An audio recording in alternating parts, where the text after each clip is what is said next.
Weight loss is a physical condition that results due to undernutrition, such as caloric deficiency, protein deficiency, or both. This would lead to a negative caloric balance. Weight loss may also result from the loss of body fluids, as in dehydration, or from the elimination of ascites or edema. Many terms are associated with weight loss, such as emaciation, which is weight loss due to undernutrition and is characterized by skeleton due to catabolism of body fat and protein. Cachexia, on the other hand, is a state of ill health associated with weight loss, anorexia, weakness, and mental depression. Weight loss is considered significant when a 10% decrease in normal body weight occurs and associated with loss of body fluids. On this video, we would focus about weight loss due to undernutrition.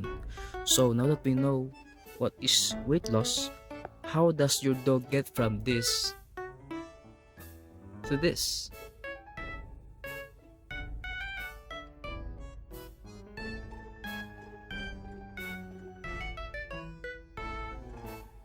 Well, in the pathophysiology of weight loss, the first stage is a negative balance of the nutrient factor, causing abnormalities in growth, repair, or maintenance.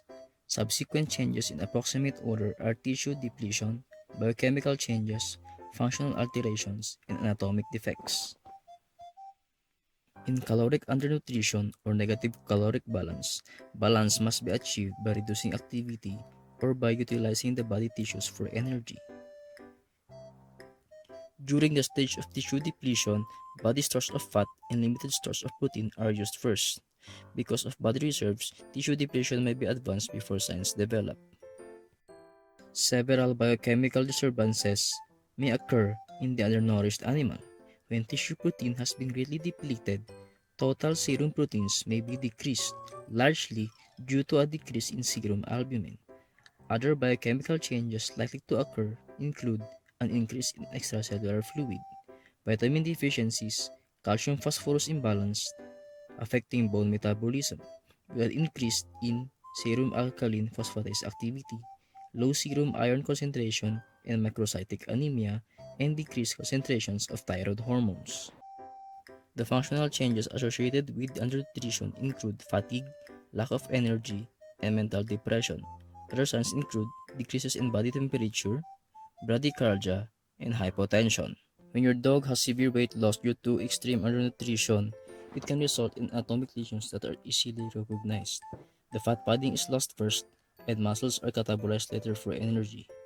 Pallor, skin hemorrhages, edema, dry wrinkled skin that is inelastic, dry brittle hair, reproductive failure or failure to cycle, gonadal atrophy, and periodontal diseases are the most common anatomic lesions.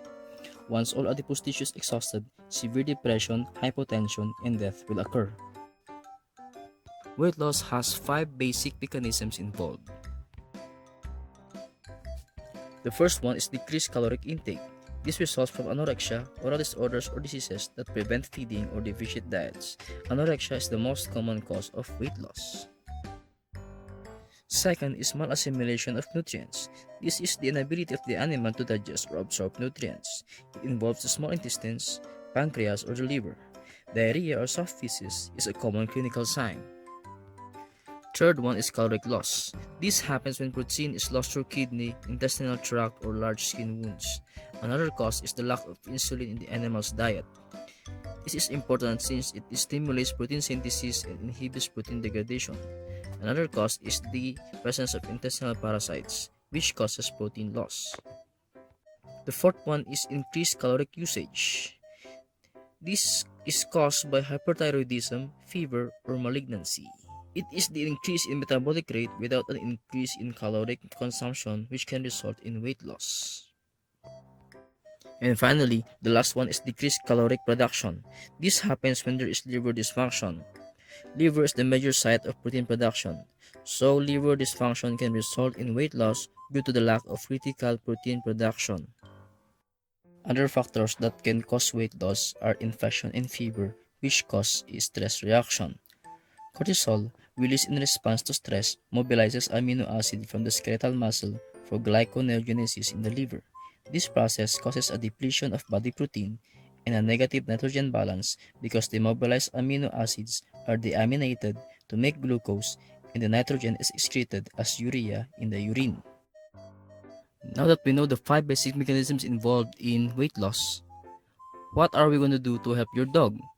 What are the diagnostic plan or treatment that we can do to help your dog get from this to this? One important step or method in determining and treating weight loss is by making a diagnostic plan. In making a diagnostic plan, one must learn the history of appetite. Appetite can be suppressed and normal or increased.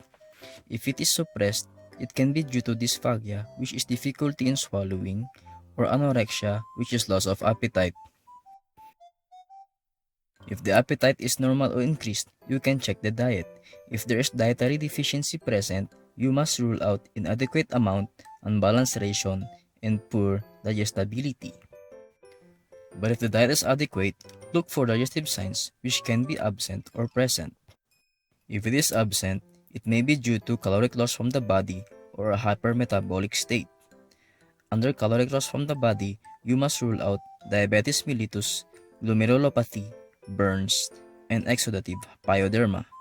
Tests done include urine analysis, CBC, and biochemical profile. Under hypermetabolic state, you must rule out hyperthyroidism and malignancy. Tests done include serum T4 and T3, etiology, and FELB test. Now, if digestive signs are present, you must rule out parasitism, maldigestion, malabsorption, and protein-losing enteropathy. Tests that are done include fecal flotation, fecal trypsin, BT, PABA, D-xylose absorption, and total protein, albumin, and AG ratio. Management practices and treatment that you can do to prevent weight loss are the following. First is to give your dog a proper diet.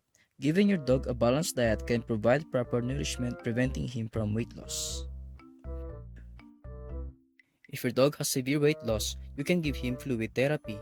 This is to replace the fluid loss and to correct nutritional and electrolyte imbalances. You can also use anti-parasitic drugs since parasites can compete with acquiring nutrients in your dog. So giving him anti-parasitic drugs can destroy the larvae of these parasites.